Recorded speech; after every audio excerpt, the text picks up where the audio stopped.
நம்ம டெனோவில் நிறைய coding try பண்ணி பார்த்தோம், ரீட் பண்ணோம், ஃபைல் ரீட் பண்ணோம், சர்வர் கிரியேட் பண்ணோம். ஸோ இதே மாதிரி நிறைய பண்ணோம். ஆனால் டெனோவோட இன்டர்னல் நமக்கு தெரியுமா அப்படின்னு பார்த்தா அதையும் நம்ம தெரிஞ்சுக்கணும். டெனோ வந்து உள்ளே எப்படி ஒர்க் ஆகுது அப்படிங்கிறத நம்ம தெரிஞ்சுக்கணும். ஸோ ஃபார் எக்ஸாம்பிள் நம்ம வந்து ஃபஸ்ட்டு டெனோ வந்து JavaScript and type script run time தான் அப்படின்னு சொல்கிறாங்க. ஸோ ஜாவாஸ்கிரிப்ட் நம்ம யூஸ் பண்ணலாம், டைப் ஸ்கிரிப்ட் நம்ம யூஸ் பண்ணலாம். ஸோ இந்த ஜாவாஸ்கிரிப்ட் டைப் ஸ்கிரிப்ட் அப்படிங்கிற ஃபைல் வந்து எப்படி ரன் ஆகுது அப்படிங்கிறத நம்ம பார்க்கணும்னா ஒரு லெவலாக நம்ம பார்க்கலாம். லெவல் டெனோவோட லெவல் இன்டர்னல் எப்படி இருக்கும் அப்படின்னு பார்த்தீங்கன்னா, ஃபர்ஸ்ட் நம்ம வந்து ஒரு ஜேஎஸ்ஆர் டிஎஸ் ஃபைல் ரைட் பண்ணுவோம். ஸோ இதுக்கப்புறம் என்ன ப்ராசஸ் நடக்கும் அப்படின்னு பார்த்தீங்கன்னா, டிஎஸ் ஃபைலில் நீங்கள் எழுதிங்கன்னா டிஎஸ் ஃபைல் வந்து என்ன ஆகும்னா ஜேஎஸ் ஃபைலாக ட்ரான்ஸ்ஃபைல் ஆகும். ஸோ ஜேஎஸ் ஃபைலாக அது ட்ரான்ஸ்ஃபைல் அதிகமாக கம்பைல் ஆகும், மாறிடும். அதாவது டிஎஸ் ஃபைல் வந்து ஜேஎஸ் ஃபைலாக மாறிடும், அதுக்கேற்றப்ப அந்த ஸ்டாண்டர்டுக்கு ஏற்றப்ப மாறிடும். ஸோ அந்த ப்ராசஸ் நடந்ததுக்கப்புறம் அந்த கரெக்டாக கடைசி கிடைக்கிற ஜேஎஸ் ஃபைல் என்ன ஆகும்னா நம்மளோட டெனோ ப்ராசஸ்க்குள்ளே போவோம். டெனோ ப்ராசஸ் வந்து ஒரு பெரிய ப்ராசஸ், அதை வந்து நம்ம பார்ப்போம். ஸோ டெனோ ப்ராசஸ்க்குள்ளே போய் இது என்ன ஆகும் அப்படின்னு பார்த்தீங்கன்னா நம்மளோட மிஷின் கோடை கம்பைல் ஆகும். ஸோ இந்த மிஷின் கோட் தான் நம்மளோட லேப்டாப்பாகவும் சரி, கம்ப்யூட்டராகவும் சரி, அந்த மிஷின் வந்து அண்டர்ஸ்டாண்ட் பண்ணும், நம்மளோட லோக்கல் மிஷின் அண்டர்ஸ்டாண்ட் பண்ணும். அதுதான் நமக்கு எக்ஸிக்யூட் பண்ணி காட்டுது. ஸோ இதுதான் எப்படின்னா லெவலாக நம்ம சொல்லலாம். லெவலாக இப்படி தான் ப்ராசஸ் நடக்குது. ஒரு ஜேஎஸ்டிஎஸ் ஃபைல் எடுத்து அதை டெனோ ப்ராசஸ்க்குள்ளே போட்டு அது வந்து மிஷின் கூட மாறுது. ஸோ இந்த டெனோ ப்ராசஸ் எப்படி இருக்கும் அப்படின்னு பார்த்தீங்கன்னா, டெனோ ப்ராசஸ் வந்து ஒரு பெரிய ப்ராசஸ். இதுக்குள்ளே என்ன நடக்கும் அப்படின்னு பார்த்தீங்கன்னா, ஃபஸ்ட்டு வந்து இதான் நம்ம டெனோ ப்ராசஸ். இதில் நம்மளோட லிப் டெனோ இருக்கும். அதாவது லிப் டெனோ அப்படின்னு என்னன்னு பார்த்தீங்கன்னா ஒரு லைப்ரரி லிப் டெனோ அப்படின்னு சொல்லலாம். இது வந்து ஒரு C++ல எழுதுனது.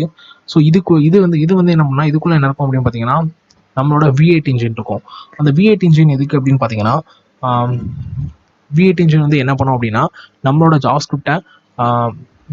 ஜாவாஸ்கிரிப்டை கம்பைல் பண்ணுறது, அதாவது ஜாவாஸ்கிரிப்டை புரிஞ்சுக்கிற ஒரே இன்ஜின் வந்து V8 இன்ஜின் தான். அதாவது V8 இன்ஜின் வந்து குரோமோட இன்ஜின். அதே நேரத்தில் மோசிலாவோட இன்ஜின் என்னன்னு பார்த்தீங்கன்னா ஸ்பைடர்மங்கி. இதே மாதிரி ஒவ்வொரு ப்ராசஸும் அவங்களோட இன்ஜின் வச்சுருக்காங்க. ஸோ V8 இன்ஜின் வந்து ஓப்பன் சோர்ஸ் இன்ஜினால டெனோ ஆகட்டும் சரி, நோட் ஆகட்டும் சரி, V8 இன்ஜின் தான் யூஸ் பண்ணி ஜாவாஸ்கிரிப்டை வந்து கம்பைல் பண்ணுறாங்க.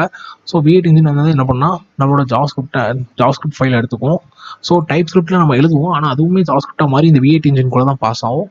ஸோ இந்த V8 இன்ஜின் ஜாவாஸ்கிரிப்டை அண்டர்ஸ்டாண்ட் பண்ணி என்ன பண்ணோம்னா ஒரு சென்ட் ஃபங்க்ஷன் அனுப்போம். அந்த சென்ட் ஃபங்க்ஷன் வந்து லிப்டெனோக்குள்ளே போகும். அது வந்து ஒரு C++ எழுதியிருப்பாங்க. அந்த லிப்டெனோ வந்து எதுக்கு கால் பண்ணும் அப்படின்னு பார்த்தீங்கன்னா ரஸ்ட் ஐசோலேட். அதாவது டெனோவோட வெப்சைட்ல போய் நீங்கள் பார்த்தீங்கன்னா டெனோ வந்து எதில் எழுதியிருக்காங்க அப்படின்னு பார்த்தீங்கன்னா ரஸ்ட்டை தான் எழுதியிருப்பாங்க.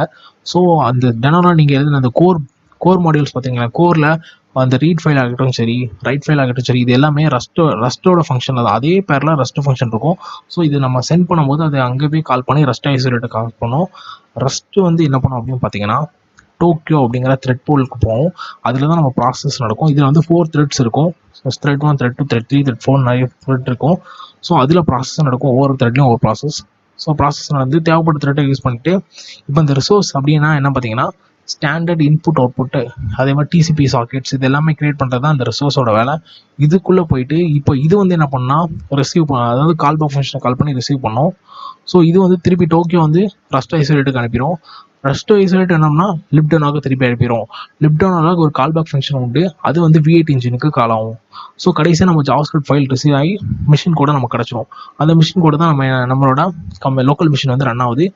இதுதான் டெனோவோட டீப் இன்டர்னல் ப்ராசஸ். இது வேணால் ஒரு வாட்டி ரிவ்யூ பண்ணுவோம். எப்படின்னா ஃபஸ்ட்டு வந்து இப்படி நினச்சிக்கோங்க. ஃபஸ்ட்டு வந்து ஜாவாஸ்கிரிப்ட் ஃபைல் எழுதுவோம்.